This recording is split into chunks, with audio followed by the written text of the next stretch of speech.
Hi guys, ఎలా ఉన్నారు? Welcome to our channel. ఈ రోజు మన వీడియోలో మనం స్ట్రక్చర్ ఆఫ్ సి ప్రోగ్రామ్ గురించి నేర్చుకుందాం. So let's start our video.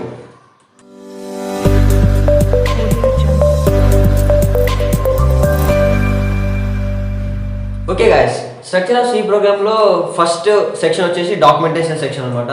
ఈ డాక్యుమెంటేషన్ సెక్షన్లో మనం ఏం చేస్తామంటే కమెంట్స్ ఉంటాయి కదా, అంటే కమెంట్స్ అంటే ఇప్పుడు మన ప్రోగ్రామ్ అనేది దేని గురించి ఉంది, ఆ ప్రోగ్రామ్ ఎవరు రాసినారు, దేనికోసం రాసినారు, దాంట్లో ఏముందనేది మనం యూజర్కి డిస్ప్లే చేయడానికి. అంటే ఇప్పుడు మనం సడన్గా మన ప్రోగ్రామ్ ఎవరైనా చూసారనుకో, అది దేనికోసం అనేసి ఆ ప్రోగ్రామ్ అంతా చదివితే కానీ అర్థం కాదు. కానీ ఒక ఫస్ట్ లైన్లో అర్థం కావాలంటే వి యూస్ కమెంట్స్ అనమాట. ఇంకా డాక్యుమెంటేషన్ సెక్షన్ అంటే మనము మన ప్రోగ్రామ్ అనేది దేని గురించి రాస్తున్నాం అనేసి జస్ట్ బ్రీఫ్గా ఎక్స్ప్లెయిన్ చేయడానికి పైన కొన్ని సెంటెన్సెస్ రాస్తాం అనమాట. So that is the documentation. Next section వచ్చేసి link section.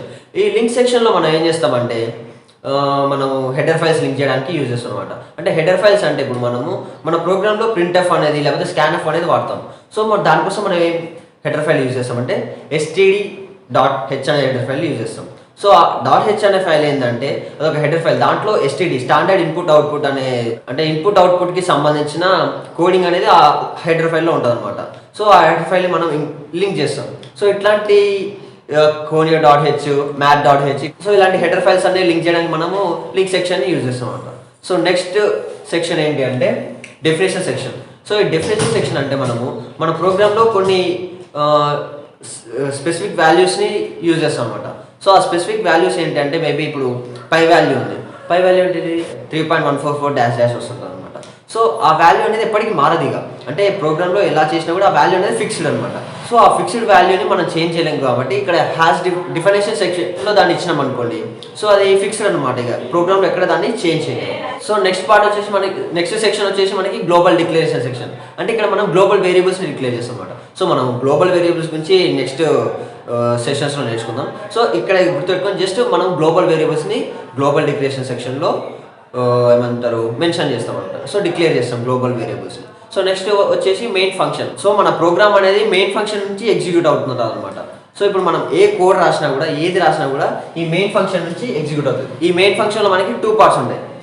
First one is declaration part, second one is executable part. అంటే డిక్లరేషన్ పార్ట్ అంటే ఇక్కడ మనము వేరియబుల్స్ని డిక్లేర్ చేస్తాం అనమాట. సో వేరియబుల్స్ గురించి డిక్లరేషన్ గురించి మనం నెక్స్ట్ సెషన్స్ నేర్చుకుంటాం. ఇక్కడ జస్ట్ స్ట్రక్చర్ గురించి నేర్చుకుంటాం కాబట్టి జస్ట్ గుర్తుపెట్టుకుని డిక్లరేషన్ పార్ట్ అంటే మనము వేరియబుల్స్ని లోకల్ వేరియబుల్స్ని డిక్లేర్ చేసుకుంటాం అనమాట. సెకండ్ పార్ట్ వచ్చి ఎగ్జిక్యూషన్ పార్ట్. అంటే ఇప్పుడు మనము ఆ వేరియబుల్స్ని డిక్లేర్ చేసాం కదా, ఆ వేరియబుల్స్ తోటి మనం ప్రోగ్రామ్ రాస్తాం అనమాట. So that is code is in executable part అనమాట. సో ఆ కోడ్ అనేది మనం ఎగ్జిక్యూటబుల్ పార్ట్లో రాయడం జరుగుతుంది. సో నెక్స్ట్ వచ్చేసి subprogram section. Subprogram section అంటే ఇప్పుడు మనము మనకి సొంతంగా మనమే కొన్ని ఫంక్షన్స్ క్రియేట్ చేస్తాం అనమాట. సో ఎడిషన్ కో ఫంక్షన్ కావచ్చు, సబ్ట్రాక్షన్ కో ఫంక్షన్ కావచ్చు, those are user defined functions అనమాట. సో అలాంటి ఏమైనా ఫంక్షన్స్ ఉంటే మనము ఈ 6th సెక్షన్లో రాసుకుంటాం.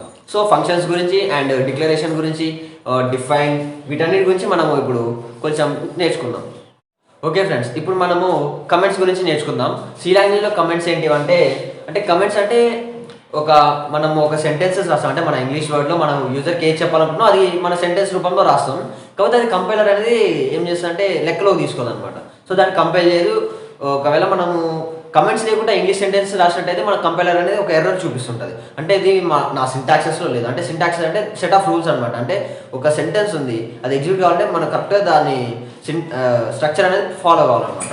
సో అలా ఫాలో కాకుండా మనం ఏం చేస్తామంటే అలా ఫాలో కాకుండా మనము ఇప్పుడు ఇంగ్లీష్ సెంటెన్స్ రాస్తాం కదా, సో అది దాని కంపైలర్లో దాని యొక్క సింటాక్స్లో ఉండదు. సో ఏమవుతుందంటే సింటాక్స్ ఎర్రర్ అంటే ఎర్రర్ చూపిస్తుంటుంది అనమాట.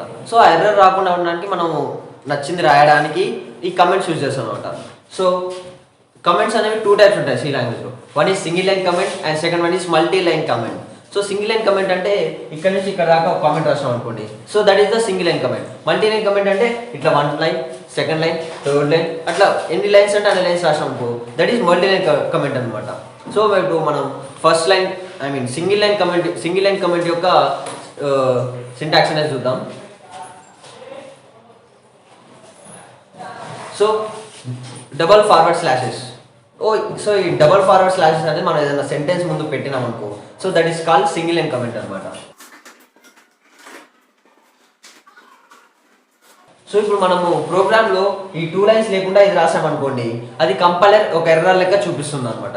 సో ఇప్పుడు మనం ఇట్లా double lines double forward slashes పెట్టి సెంటెన్స్ రాసినామనుకో, సో అది కంపైలర్ అది దాని గురించి పట్టించుకోదన్నమాట. సో దాన్ని లీవ్ చేసి నెక్స్ట్ లైన్కి స్కిప్ అయిపోతుంది. So that is the single line comment. So next multi line comment అనమాట. It means slash asterisk and asterisk slash అనమాట. సో ఇది మల్టీ లైన్ కమెంట్ని రిప్రజెంట్ చేస్తుంది. సో దీన్ని ఎట్లా రాయాలంటే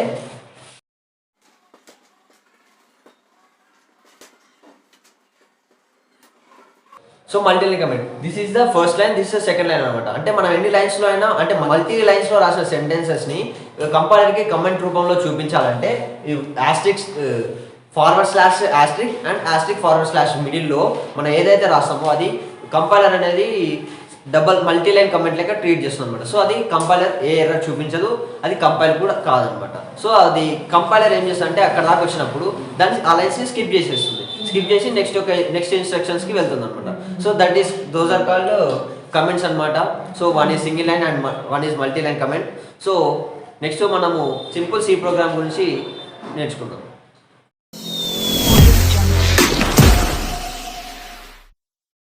ఓకే ఫ్రెండ్స్, ఇప్పుడు మనము సింపుల్ సి ప్రోగ్రామ్ నేర్చుకుందాం అనమాట.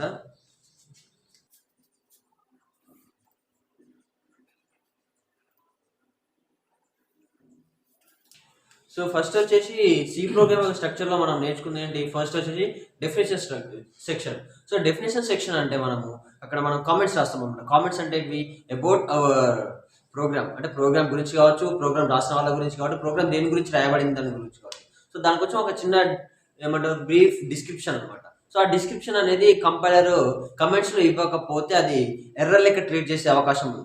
సో అలా చేయకుండా ఉండడానికి మనము కమెంట్స్ని యూజ్ చేస్తాం అనమాట. కమెంట్స్ ఎట్లా చేస్తాము అంటే మనము single line comments and multi line comments ఉంటాయి. సో ఇప్పుడు మనము single line comments multi line comments రెండింటికి ఎగ్జాంపుల్ చూపిస్తాం.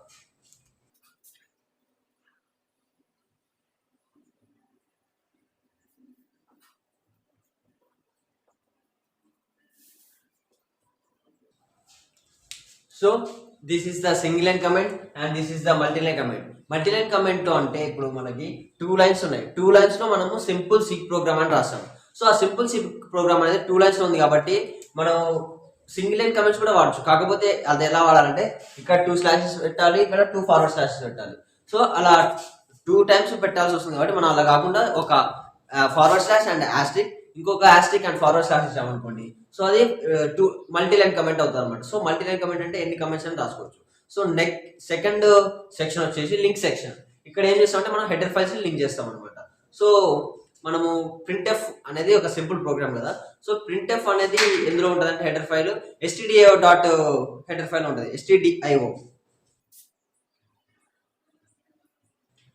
stdio అంటే std means standard input output dot header file అనమాట. అంటే ఆ హెడర్ ఫైల్లో స్టాండర్డ్ ఇన్పుట్ అండ్ అవుట్పుట్స్ అనేవి ఉంటాయి అనమాట. అంటే ఇన్పుట్కి అవుట్పుట్కి కావాల్సిన కోడింగ్ అనేది ఈ హెడర్ ఫైల్లో ఉంటుంది. సో దాన్ని మనం లింక్ చేద్దాం ఇప్పుడు.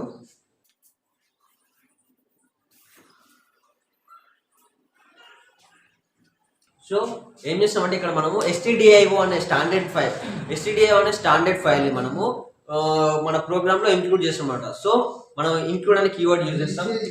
#include stdio.h అనేది మనం ఇంక్లూడ్ చేస్తామన్నమాట.